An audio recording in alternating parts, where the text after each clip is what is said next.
Welcome to the weekly Dear Dr. Mao. Today I would like to talk about the healing powers of nutrition in cancer recovery. What you eat matters, especially during cancer treatments. In this episode, I'll be talking about the unique dietary needs of cancer patients going through cancer treatments and how to use nutrition to sustain vitality while managing side effects of chemotherapy. It is also good for prevention as well. Now, many recent studies have confirmed the wisdom shared by Hippocrates, Chinese physicians, and other medical traditions throughout the ages that food is the best medicine and the best medicine is food.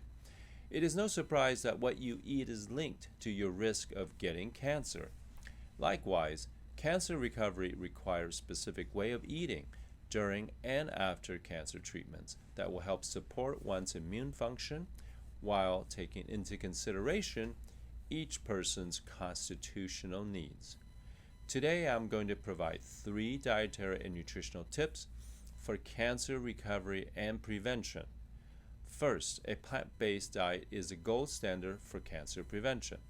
Large demographic studies over the last 30 years have proven the virtues of the plant-based diets of China and Japan, and yet the West continues to march to its own dietary beat.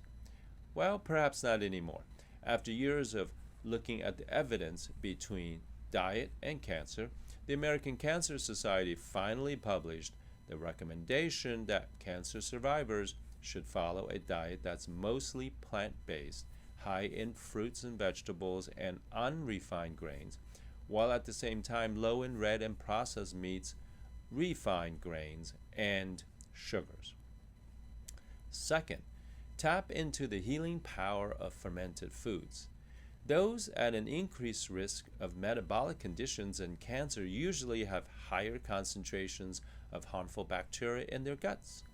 Studies have linked unhealthy gut with certain cancers such as colorectal, pancreatic, and gallbladder cancers. Fermented vegetables and beverages are excellent sources for healthy bacteria. Try adding fermented almond or coconut yogurt and kefir, sauerkraut, miso, and sourdough. Third, fasting can improve response to chemotherapy. There is a growing evidence that suggests that fasting helps fight cancer by lowering insulin resistance and levels of inflammation, as well as making cancer cells more responsive to chemotherapy while protecting other cells. A review of 22 studies of fasting's effect on cancers show substantially suppressed tumor progression, improve survival, and decrease chemotherapy side effects such as reduced bone marrow suppression. When fasting was paired with chemotherapy, the anti-tumor effects of chemotherapy drugs increased. These and many other tips can be found in my book, Live Long, Live Strong, an integrative approach to cancer care and prevention. You can order it from dowstar.com.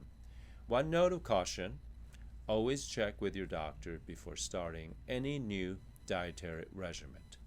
Ultimately, the most effective nutrition for cancer recovery is a personalized one, so that each person's condition and individual needs are tailored, customized, and met. Be sure to seek out and work with nutrition practitioners who are specialized in working with cancer patients. I'm happy to report that all of the practitioners at Dala Wellness are trained and certified in cancer recovery nutrition. Tune in next week for healing powers of herbs in cancer recovery. Until then, live long, live strong, and live happy.